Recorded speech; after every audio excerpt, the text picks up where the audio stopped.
Hello, and welcome to Somewhat Damaged. Don't worry, you're in the right place. I'm still your host, Greg Alperin, and while the name may have changed, the unhinged and unfiltered comedy stays the same. Sit back, relax, and listen to the hot and fresh new episode. Buckle up. How's Albany? So far, I mean, I didn't get in till late last night. My flight got delayed because of weather, so I didn't get in till like 2 a.m. Oh, shit. Have you guys ever been to Albany? Oh, yeah. Yep. Yeah. We got in, my flight finally arrived like at 1:30, and I didn't realize there'd be no Ubers. So, Yeah. It's funny. There's not a lot like Ubers since the pandemic. Like everywhere I've been, like LA, they seem to be like price gouging. I actually get better, like even in Manhattan, I have a better time and easier and cheaper time getting a yellow cab.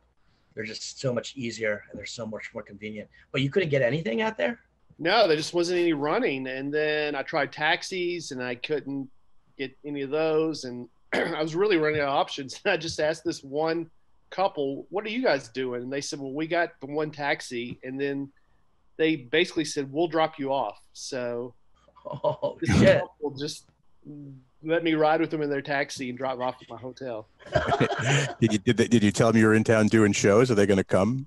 They weren't even going to Albany. They were going to like Schenectady. Schenectady? Yeah. So they had a long drive, but I told them what I was doing, but they were going to another town. Yeah, Schenectady. That's another great part of New York State. Oh, God. Anyway, we are talking to Brisket Bates. Just joking, Brian Bates. You know him from Nateland. I actually think that's funny, that whole, like, all the names. It's because it kind of hits home because growing up, I've been called everything but my name. Anything that starts with a G, like I get still to this day. Glenn, Gary, like almost everything but G. So I totally feel for that. Oh, don't forget Jew. Yeah, I get that too, but that's with a J. I spell it with a G. Why Greg though? Like, I could understand if they called you Craig by accident or. Yeah, it's funny. I dated a girl in high school through college for like multiple years, like 4 or 5 years. And her grandparents, who I used to go stay in their house in Florida, never, ever were able to remember my name. They really did. They called me Glenn, Gary, literally everything besides Greg. And I would tell them every time, you're close, but you're not exactly on it. And I honestly don't remember them ever calling me Greg, ever. But it happens all the time. Like, I even get in emails. Like, my email address is greg@gregalperin.com. Yeah. And I will get emails from people that say, "Hey, Gary." And I'm like, that's crazy. Anyway. It's crazy to me how many people, not trying to be funny, misspell Brian and they spell it brain. Yeah. All the time. I do that too. Do you get the other way people spell it? Bryn or E? I've never seen E before. Really? Yeah. My college roommate's name was Brien, Brian. I think it's he was Irish. I think that I've seen it more Irish than anything else. Like I don't know. Yeah, I've never seen it like that. They usually spell it with an I, but they often transpose the A and the I and call me Brain. That's good. So this is an exciting conversation to get this thing started off with. Yeah, I didn't realize we started. Oops.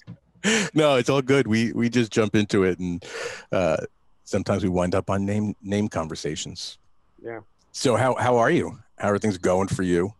Good. Well, I guess you guys heard I'm in Albany, and I'll be at the Albany Funny Bone this weekend. First time here. I'm with Leanne Morgan, very funny comic out of Knoxville, Tennessee. And we'll see how the crowds are. Yeah. It's interesting that, and like your backstory of getting started in stand-up like very late, compared to obviously the other people and starting out in Nashville and stuff, like, and then obviously leaving I'm sure a well-paying job to take the jump and just go stand up full time. Like, I'm just really curious as to, what really gave you that inspiration to do that in your mid 30s?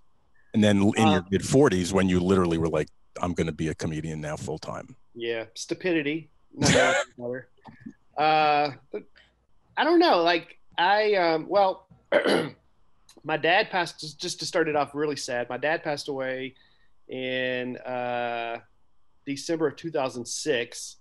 I took a stand-up comedy class in January of 2007 just to kind of, put some fun in my life and get my mind off of it and get some encouragement. And I knew nothing about stand-up comedy. I just thought it'd be fun. Take this 4-week class, see what happens, and then I'd be done with it. And I just really enjoyed the class. I enjoyed the people in the class.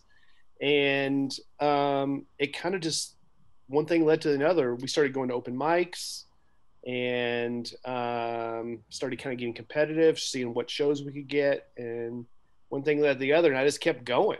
And it just started building from there, and then making connections. And then I kept my day job for 8 years. So I started that class at 35, which is when most comics are already in the middle of their career. Right. And then I kept my day job for 8 years, doing day job during the day and then doing comedy at night. And then finally at age 43, I got to the point where I could go full time into comedy. And wow. Did it. Yeah. Wow. There's, I have to ask, how was the comedy class? Did you get a lot out of it? Yeah. I mean, a lot of people, a lot of comics don't like comedy classes. They think there's nothing from it you can get from it. It can't make you funny. I mean, funny's funny, but it did help me in a lot of ways. As much as anything, like I said, it gave me some connections. So when I went to the open mics, I knew some people, and sometimes just building relationships and having somebody to hang with or encourage you to go is what you need to push you. So that, as much as anything, just knowing some people and hearing about stuff and making me a little competitive to want to, I don't know, do I want to go out tonight? Yeah, because that guy's doing it and I don't want him getting ahead of me. Sure. So that is probably the biggest way it helped me. But it also just helps, like, learning stuff you don't even think about, like moving the mic stand when you get on. And I see so many comics get up there, pull the mic out, and just leave it in front of them, the mic stand. And that's what they say, is that I heard that from another comic, Jeff R. Curry. He said sometimes comedians say that a comedy class is a $500 class for you to learn to move the mic stand. I mean, that's essentially, but it is interesting. And this was, where did you take the comedy class at? In Nashville. Yeah. And what was, we have a lot of people that listen to our podcast that are, want to be comics, or, they enjoy the art form. What are they?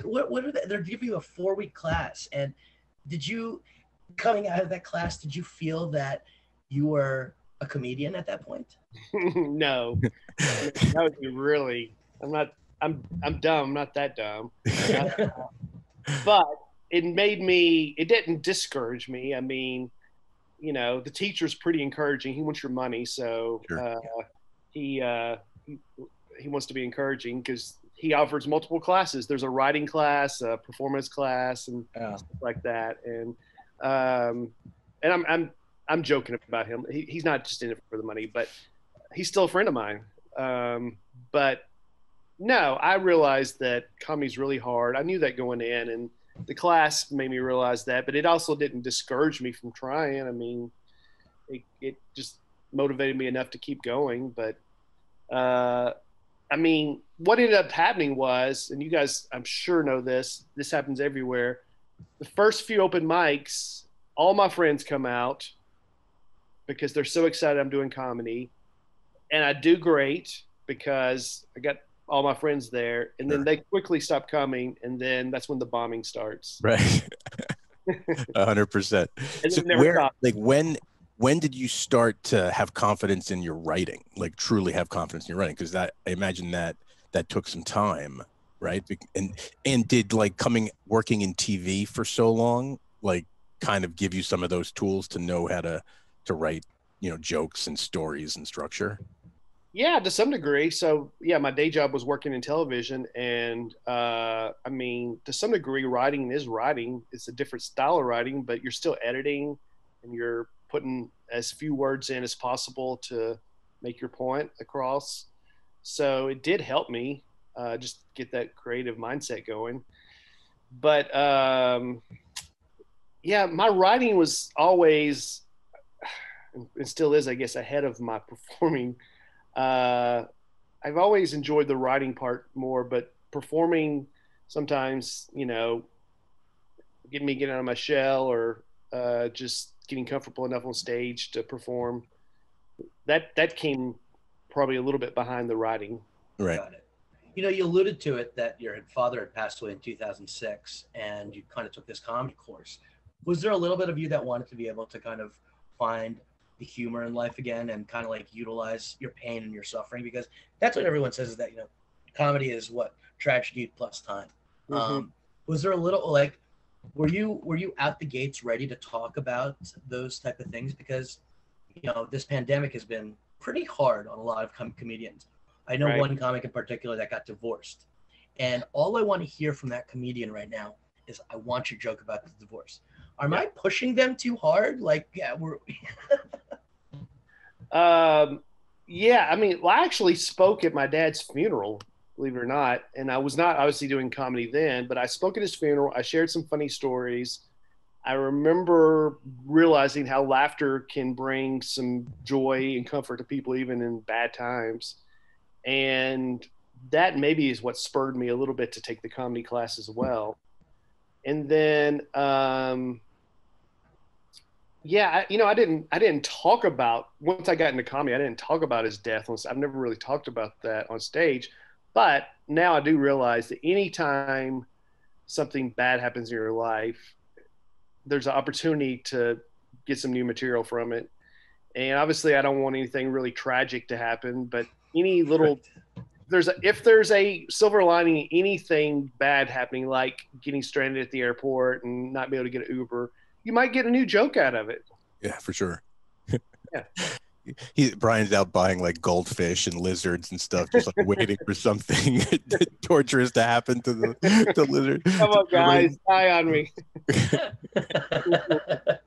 Meanwhile, I'm like, is your mom still alive? Oh yeah, you should talk about her death. Come on, Mom. You can't be.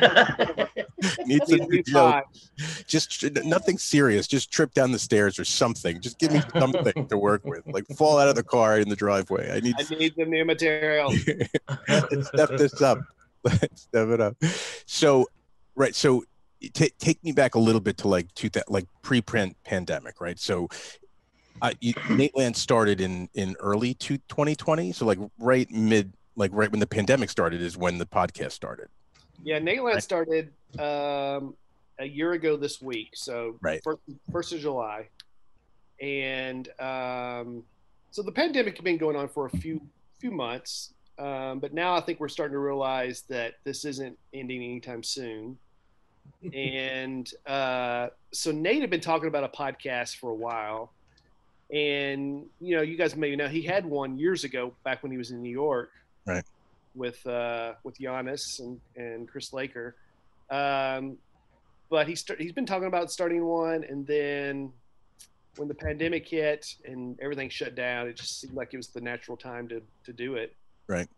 So he asked me to come on board, and I mean, we've been friends for a long time, and I've been traveling with him, opening for him for a while, and come on board as kind of like the producer, so to speak, and then he asked Aaron to join as well, and yeah, about this time last year was when we were starting.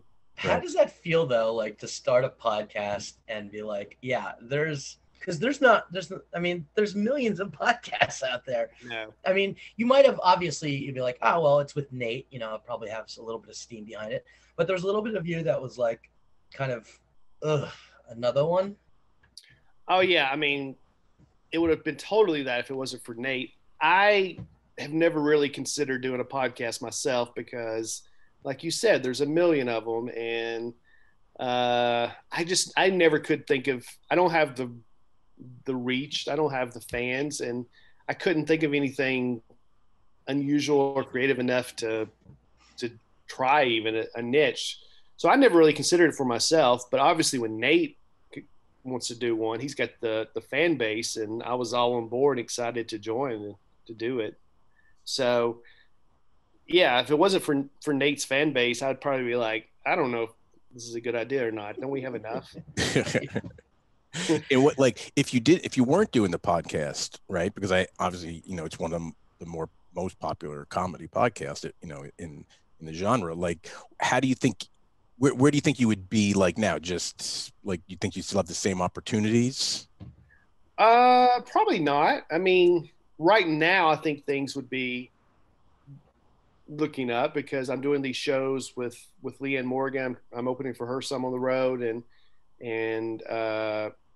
that had nothing to do with the podcast. Right. That just had to do with working with her in the past, and she's doing great. So these are great crowds. But certainly the podcast has led to some other opportunities like this being on your guys' show. I mean, sorry. I could never imagine a year ago being on this podcast. Listen, a year ago, this podcast was called The Mangina Dialogues. Trust me, you didn't think you'd be on that either. I was not on that podcast at that time. Yeah, you were, you liar. Well, as a guest. Yeah. So no, it's definitely led to some doors opening, some great opportunity, and just a lot more exposure. Right. Doing it. And are you still going out with Nate when he does road work? Yeah, some. I mean, not a ton now. I feel like the podcast, we see enough of each other. So sure. So he's taking some other people out now. I've been the main guy with him for the last probably 5 years. So it's time to mix it up some. But yeah, he's doing some theaters in Nashville in October, and myself and Aaron are going to both be on those. So. And you guys have been doing you've been doing some live podcasts like from Zanies, right? Yeah, we've got one this coming Monday. It may already happen by the time this airs, but this coming Monday we're doing one from Zanies Comedy Club in Nashville for our 1 year anniversary. Right. That's awesome.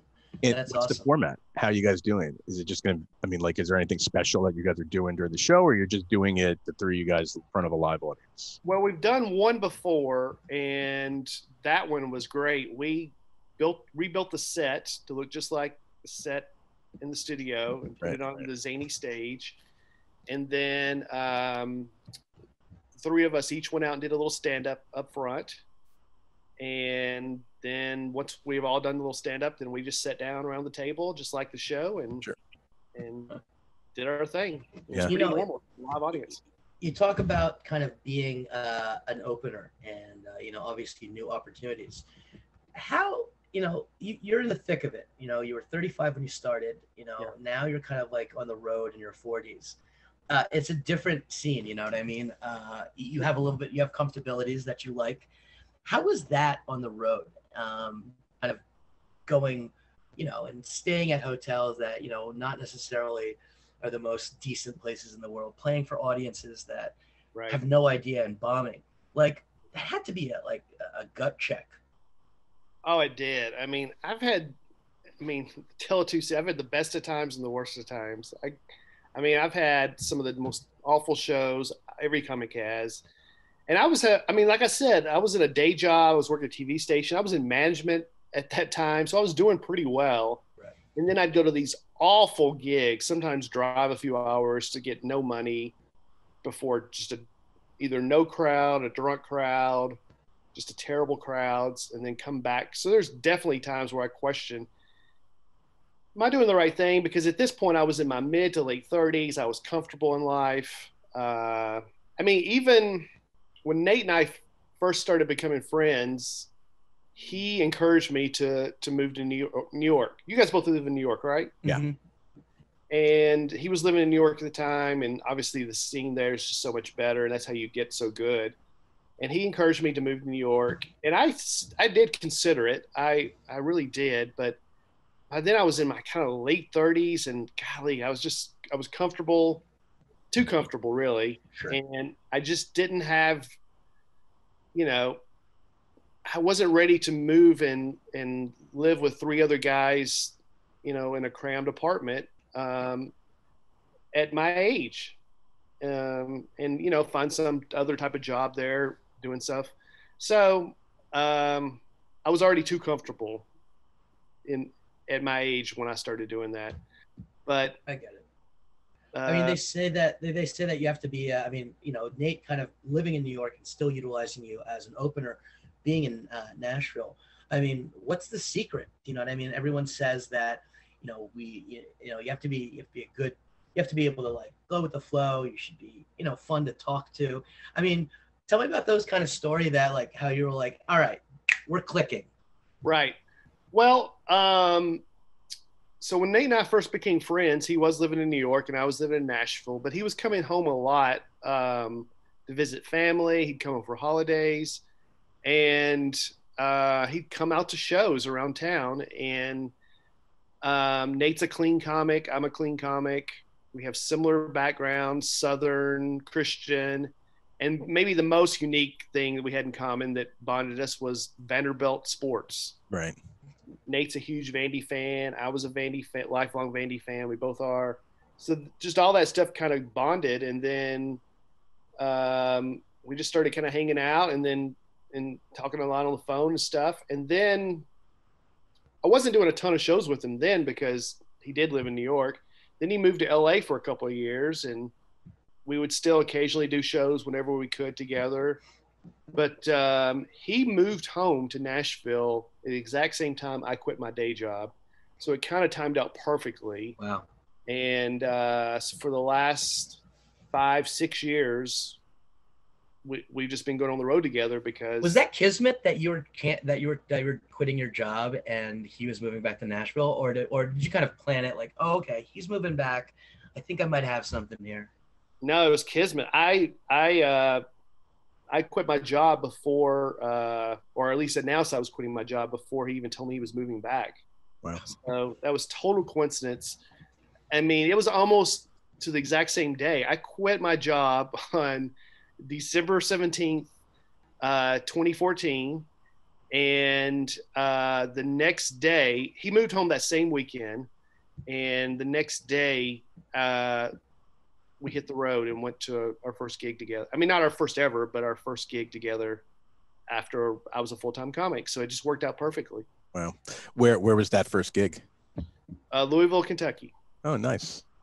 You're listening to another episode of the Somewhat Damaged Podcast, part of the Storic Media Podcast Network and brought to you by Corona Premier, now available on Draft.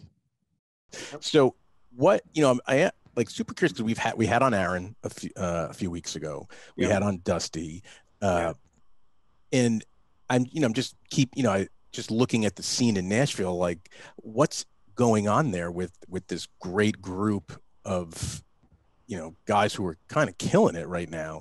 Like, what's going on? And then I just heard that Steve Bryne just moved to Nashville. Like, what's going on there? Well, those first guys, like Nate's from there. Dusty just likes it there, has lived there for a while.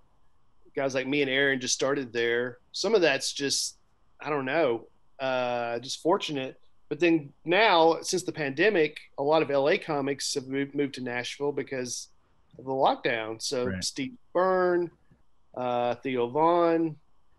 That's great. Theo, right. Forgot about Theo. Angela Johnson, Josh Wolf. So now there's all these new comics coming to Nashville. So the scene's really improved a lot. I mean, I've been doing comedy now it'll soon be 15 years. And the scene in Nashville is definitely better now than it's ever been. Right. How do the comics feel, though? How does the comic feel that is on the cusp of kind of breaking in and about to get that headliner show? And all of a sudden, there's this torrential downfall of just like Netflix, HBO, cable TV comics just coming into your city. Like, you kind of screwed a bunch of people, guys. Yeah, it's funny. I was going to ask the same question because you had, I forgot about Josh too. Like that is like John described it perfectly. It's like a shitstorm of like some of the best guys in the business coming in, and what if you hear on the street? Like, are people like, God dang? I was just on the cusp. I was just about to get that Saturday show. Yeah. Now I'm pushed back the line. I'm sure there's some of that. I have heard some of that. I personally like it. I think it makes the scene better. Sure. A rising tide lifts all boats. Yep. Sure. Yep. I feel like it just makes the scene better. And Nashville needed more established comics to show younger comics what you need to do to make it, in my opinion. Now, in saying that, there's some comics that don't like it. Some of them that were kind of the big fish, no longer the big fish. Yeah, for sure. I mean, if you're at Nate's level, you're still going to be one of the big fish. But if you're a local guy who just was killing it because nobody knows any better, you're not doing that anymore because now you've been pushed down. So there's definitely some local comics that don't like it, but I like it. I can always see a potential, though, that, like, I'll be honest, here in New York, since the pandemic, a lot of local shows have really been popping up. That could be the call for a lot of different comedians in the Nashville area to produce their own shows, whether they be, not necessarily have to think about the four walls of, a comedy club and say, hey, we could do a show at this brewery. We could do a show at a restaurant. We could do a show like in my backyard. And with all that talent kind of walking around, it kind of makes sense that they would have these places to go to. Being a Nashville comic, though, Brian, what was out there? I mean, Greg and I always talk about being able to hit mics. If a good comic, a good up and coming comic, will hit 3 mics, in one day in the city. How are you running through these? How were you running through the scene? Yeah, I mean, nothing like that, especially when I started. I mean, when I first started, there were 2 or 3 mics a week in Nashville. So everybody gets them up, so it's going to be the same people. And it was just very limited. Now there's shows every night, mics every night. Sometimes more than 1 mic a night. It's still nothing like New York, of course, but and most of these mics are really bad. I mean, I think that's true everywhere, but they are. So it's not like they're great mics, but you can at least get on stage every night, and usually, often, a couple times a night if you hustle. So it's a lot better than it was. And Zany's is still the club in town. I mean, it's a great. We're fortunate that we at least have one great comedy club, one of the best comedy clubs I think in the country. Absolutely. But we also have a couple of other that's popped up. We've got the Comedy Bar in Nashville now, and they're out of Chicago. And it's smaller acts, but still, it's a stage with an audience, and I'm very thankful to have it. And then there's another smaller club that's popped up around town. So it's much better now. Like you said, we're doing some brewery shows, some coffee shops, stuff like that. The most I've ever done is like 3 shows in one night. Where in New York, obviously, most of those comics, the most they've ever done is like 7 shows in one night. Yeah, I think the record is 21 spots or 27 sets in one night. Is that Aaron Burr? Yeah, Aaron's. Yeah, Aaron's the close. I mean, funny enough, after that came out, TJ Miller was at the club and he said, I want to beat that by 1. Just a friendly bet. But I'll be honest, I mean, there's a lot of clubs that have, I don't run shows on a Tuesday night at the club. I mean, I do, but it's a produced show. Yeah. But you're seeing a shift.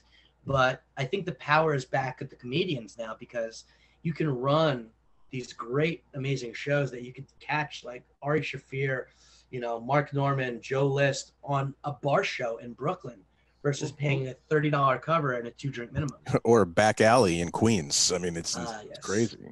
Mm-hmm. Agreed. Yeah, and I've done spots in New York too. I've spent some time there with Nate and ran around and done spots at clubs, and then I've done some open mics. So I've learned that no matter where you live, there are bad open mics. Oh. Sure. I think that's a given. Yeah. And there's bad comics everywhere. Sure. How many nights a week are you working now? It varies. I usually Monday night Zanies has new material Monday, and I'm on that almost every Monday night. And that's a great show. That's where a lot of these comics have moved to Nashville, come out and just try out new material. And Yeah, I saw those some of those lineups. yeah, they're good lineups. And then it's been slow. I mean, I'm just now starting to come out of the pandemic and starting getting bookings more. But in my July so. But after that, the rest of the year I'm pretty booked. So I'll be probably 4 or 5 nights a week. Right. All in Nashville? No, I'm all over. That's got to be a sigh of relief, though, Brian, after dealing with 18 months of Zoom shows. And I mean, granted, you were podcasting. Yeah, and I did those drive-in shows with Nate last fall. Oh, that's right. He did do those night. Yeah. Yeah, we took his tour bus and we did those drive-in shows, and those were. Now they seem fun. At the moment, not so much. But yeah, I wanted to ask you about that. Like, so the special that he just had out. Were you the opener on those shows that they filmed? No, I was his opener on the Tennessee Kid. Right. But on the last one, like, come on, give Brian some love, Nate. God. No, I'm just curious about those outdoor shows, right? So, like, you know, because in that special, he was obviously talking about the weirdness of doing that show. And, you know, we've talked to a lot of people who did some of those outdoor shows, and the ones at the Rose Bowl last year that they did around this time, you know. Yeah. And, you know, it visually looks cool, but at the end of the day, you're performing in a parking lot to parked cars. Right. So, you know, filming a special like that especially seems like incredibly like difficult. Like, you really got to step your game up to mentally absorb all of that. So I was kind of curious, like, when you did those shows with him, obviously not the special show, but shows like that, and, you know, like, did it change your act at all, or how you went about doing the material? Yeah, a little bit. I mean, the applause or the feedback you get would be cars honking their horns. Yeah, horns. Flashing their lights. So, I mean, when I first heard about that, I thought, no, that's exactly what I don't want. That's basically a heckler that you would want to throw out of there. Right. But it turns out that's what they're supposed to do.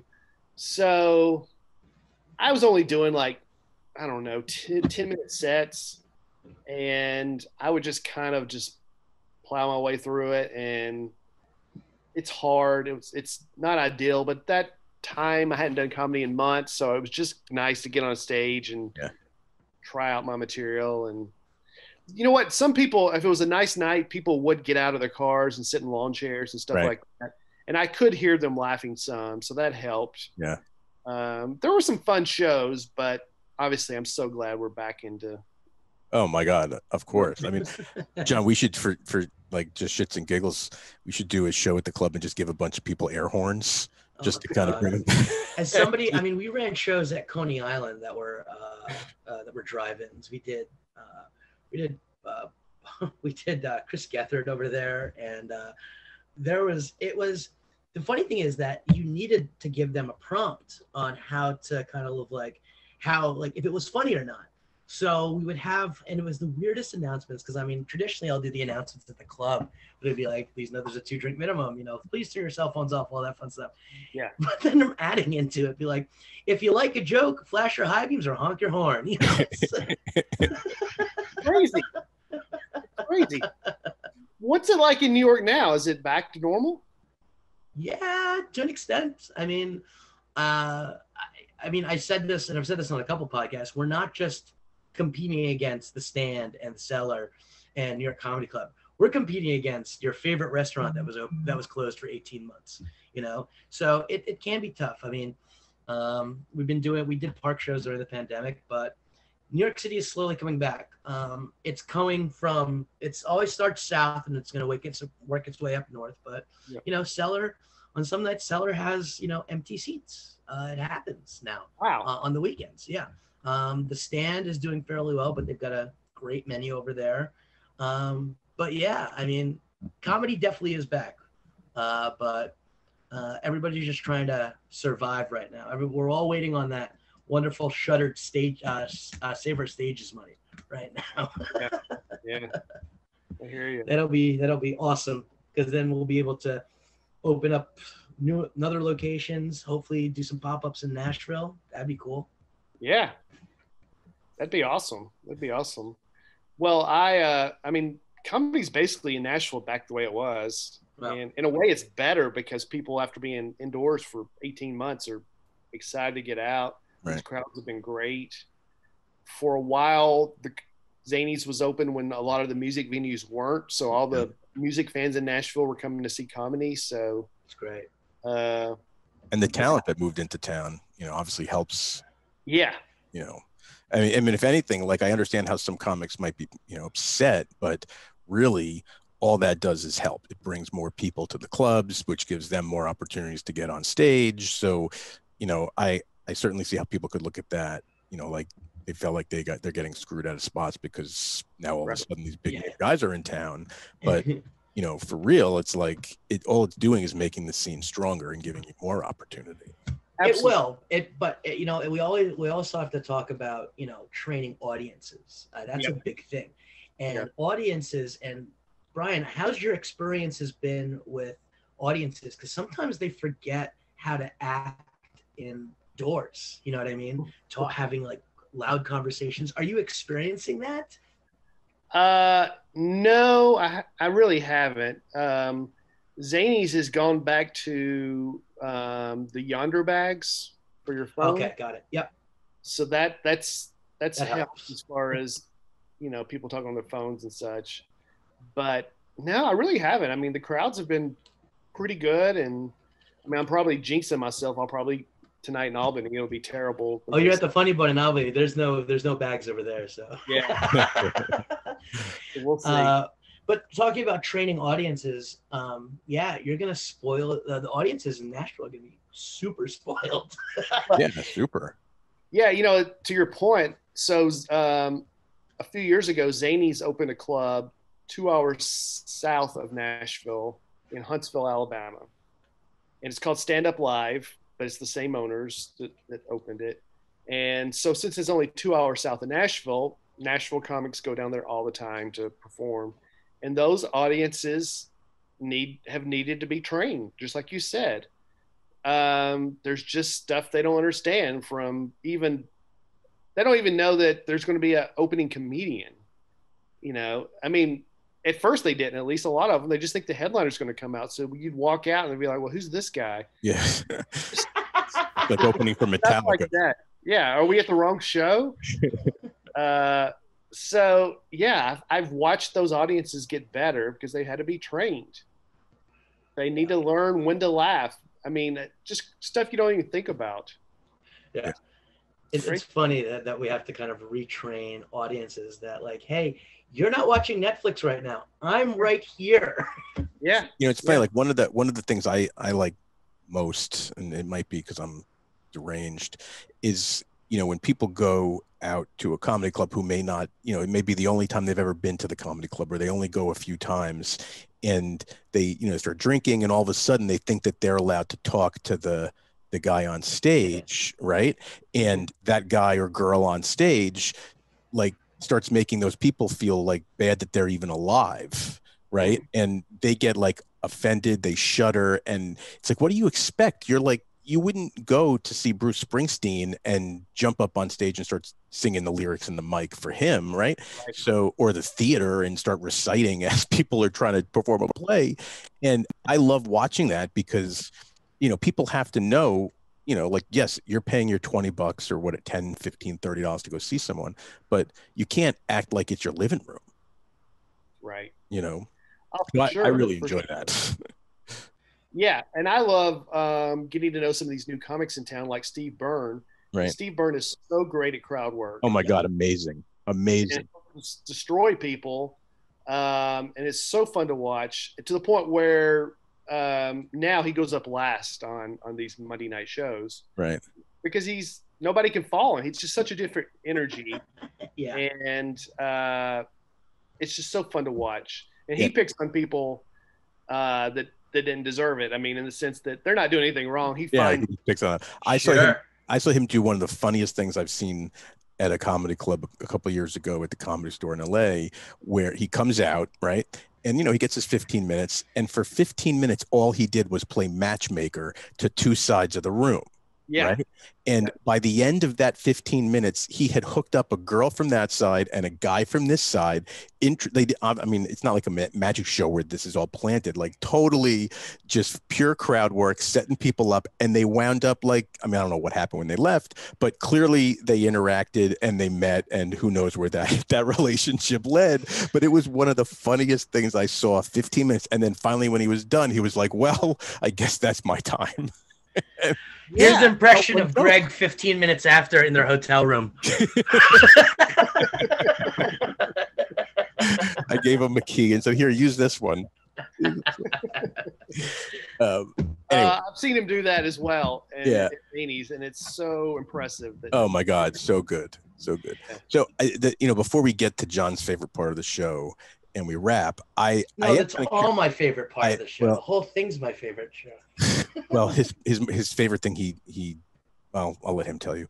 How do you look? Like, do you see anything between the defection to Austin and now all the people in Nashville? Like, is there competition? Like, because clearly, the amount of talent that moved to Austin and now Nashville it's amazing, right? Yeah. And, some of the biggest people in the business are now splintered into two different places that are, when you look at them both, it's ironic that they're both huge music cities, but right. Now, they're going to be huge comedy cities. Right.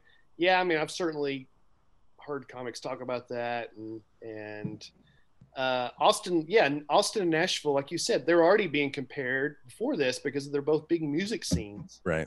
And I've never even been to Austin, but I've always heard it compared to Nashville. And then now these great comics are moving there, and Joe Rogan opens a club, and it's just blowing up there. And I feel like they're even ahead of Nashville as far as what their comedy scene's like now. Right. So I mean, again, as someone who likes these comics coming to town, I envy Austin for the comics they've gotten, because sure. I would love to see some of those comics on a regular basis. But I don't know that there's many comics in Nashville thinking, oh, we got to beat Austin, because I think we're still adjusting to, like you said, all these new fish show up, and all of a sudden we're not the big fish anymore. Right. So, but selfishly, personally, I would love it if we got even more comics to come here and beat Austin. And I mean, I know New York's always going to be its thing in LA, but as far as the middle of the country, I'd love for Nashville to be one of the best scenes there is. Yeah. Well, I mean, it's undoubtedly kind of there, and I'm sure going to get stronger over the next year or so. I would think so. I mean, a few years ago, Atlanta had a great comedy scene. I mean, I guess it still does, but people were talking about Atlanta a lot. They had the Laughing Skull Festival that was taking place in Atlanta, and it was kind of like, and Atlanta's 4 hours from Nashville, so I would go there kind of regularly, and I was jealous of Atlanta. They had so many great comics, so many great places to perform, and now I feel like a lot of those Atlanta comics have either moved to New York or somewhere else, and they haven't replenished, and now so many have moved to Nashville. I feel like Nashville is kind of like the hot comedy scene, at least in the South. Right. And maybe, like you said, one of the best in Middle America. Oh yeah, for sure. I mean, there's 4 great comedy cities, and those are the 4. It's funny, in all this conversation, we have not once mentioned Chicago, which I think is now a mid-market city, to be honest with you. Listen, they do a great job over there, but the hot spots right now, I mean, I get nervous about who's moving away to New York. I have this feeling that a bunch of our comics in the last couple of weeks have been getting past the cellar, and as much as I feel great about that, it's like, hey, validation that we have great talent and they're taking it on. We have to find that new class and in New York, or we're going to end up kind of just kind of like the I don't know, maybe just like the headliner city at that point. So yeah, it's all about kind of being out there and trying to make your dues and, you know, get funnier, go to as many shows as you can. I mean, that's the only thing that we can do to kind of make sure that, you know, nobody gets complacent. Yeah. Yeah, I mean, I love New York so much, and so many great clubs there, and I love how everyone has their own kind of, like, Stand Up New York. You guys have got your own regulars, right? And to an extent, I mean, that's the thing that we're trying, again, you know, like that seems to be the idea that, you know, every club has their regulars. You know, I've been trying to kind of shift the paradigm a little bit and utilize brand new talent every single night, you know. For a while, it was the same show. The Friday 8 p.m. was the same as the 10 p.m. show as a convenience to comedians. Yeah. I kind of put an end to that and was like, let's put brand new lineups. But yeah, I only have one stage and 4 book shows a week. And those crowds are great, but, you know, the Upper West Side is an avant-garde kind of scene, and they know what's funny. And they don't want to see the same people over and over and over. So we're constantly mixing it up, you know? So we're excited. I like the challenge. You know what I mean? I like the challenge. And again, training audiences to get to enjoy new comedy as well. Even abstract comedy, music comedy. Yeah, that's so fascinating to me because New York's so big that even different parts of the city have their own taste and style and what they expect. Sure. And that's something that we don't ever think about in Nashville, or really. I mean, it would almost have to be like a region, like, oh, that's Midwest and they like things different than the South. But you guys experience that in your own city. Yeah. Anything above 59th Street, you better have at least one Jewish comic on the bill that's going to talk about Judaism. Wow. It's interesting. And as somebody who's a goy, yeah, I had to learn real quick. Yeah. You know, Nate's fascinating to talk about, and he's obviously been so successful. There's a comedian friend of ours who kind of got established and then moved to New York after he'd already kind of got established. And then Nate obviously started in New York, and there was a debate about which way is better. Do you kind of get established a little bit, get your feet wet, and then move to New York, or do you start right away?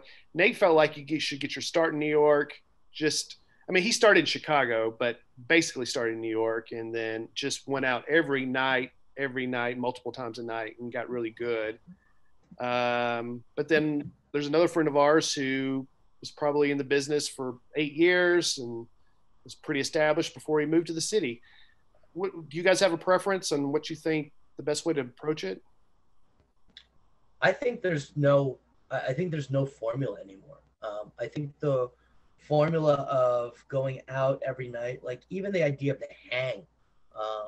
But I think it's strange because I've seen different people. Like I've seen somebody like Jeff R. Curry, who was killing it in the Chicago scene, that was doing, was hosting every single night at the Laugh Factory because he was their host.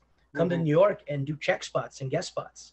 And he does some great touring now, but he's still on his way up. But then you get somebody like Jay Jordan, who is formerly from Mississippi, moved up to New York, got into comedy about 3 years ago, and just shot off like a rocket ship. But now with the pandemic, you have comics that were pretty much unknown that use TikTok to their advantage. Yeah. There are TikTok stars that are huge, and they have no draw at on stage. So I don't think there's one good formula. As somebody who's been running shows all over this, the country in the last, 18 months, funny is funny at this point. Yeah, I was going to say, funny is funny. And I think the one thing that New York has that, no other city really has is just the abundance of clubs. So, you could come into town or be an aspiring comedian and just, run tons of shows every day, 5 days a week. Not a lot of cities provide that. And the ability to do it in a quick way, because of the subways, and you don't drive around LA, unless you go to Laugh Factory, Improv, and Comedy Store, which, as an aspiring comedian, you're never going to get into. Broussard told me one time, Greg, you'll find this funny, go to New York to become funny, go to LA to get famous. Yeah. That's like the going line. Because anyway, so John, before we wrap, go ahead with your segment. That Brian, we always like asking this question, and I know it's the top of the month, but we always like to ask, what was the best thing you ate this month? So in June. So in the last 4 hours. Yeah. All right. Yeah. The breakfast at the Hampton Inn is delicious, we know. All right. So I got in really late last night, so I slept really late. So I've only had one meal today. I just had it right before we got on here. And it was, golly, I don't even know the name of the place I was just at. It was in here, the mall where Albany Funny Bone is. Hang on, let me look out my window at the name of this restaurant. Auntie Anne's Pretzels. I met Auntie Anne's. What's the name of that place? Applebee's. It's next to the Ruby Tuesdays, but there's a tree blocking it. Sorry, we can't give it any, all right, so no free sponsorship on that. What was the best thing you ate last week in Nashville? Well, anyway, I had a chicken sandwich and fries at this restaurant. Last week, let me think. The best meal I had last week. Oh boy, these are tough questions, guys. You should have let me prepare myself. I'm not a big foodie. I don't cancel this freaking episode. We're done. We're done. I'm out. I know. I'm trying to think of something like really southern that you guys might not hear about all the time. Nashville hot chicken. How about, what's your Nashville hot chicken preference? Oh, I'm going to disappoint you guys so much because if you say KFC, Brian. Well, no. I thought you meant like, do I like it really hot or okay. I'm such a wimp. I'm not a hot chicken like guy. But as far as which, do you guys know hot chicken in Nashville? Yeah. So there's like Hattie B's, which is kind of where tourists come, and then that's where the white people go. And then there's Prince's hot chicken, which is where the real hot chicken fans go that are made by black people that know what they're doing. So when I go, I try to go to Prince's because it's more authentic and you support black businesses. We appreciate that. Yeah. And exactly. Prince's is outside the city, right? That's not in Nashville. The original was kind of outside the city, but now there's a new one. I went there last week, so I'll say this. There's a new development, and I don't know how well you guys know Nashville, but downtown Nashville has a new entertainment district called 5th and Broadway. Yep. It's basically like an outdoor mall area, and they've got up Hattie B's, and tourists were standing in line around the block for it because I guess this is what you do. There's this place called Slim and Husky's, another black-owned business that's blowing up.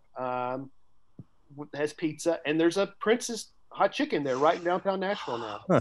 Greg, we got to make a trip. Can we? I know. Can we do it? Isn't Zany's around the corner from Hattie B's?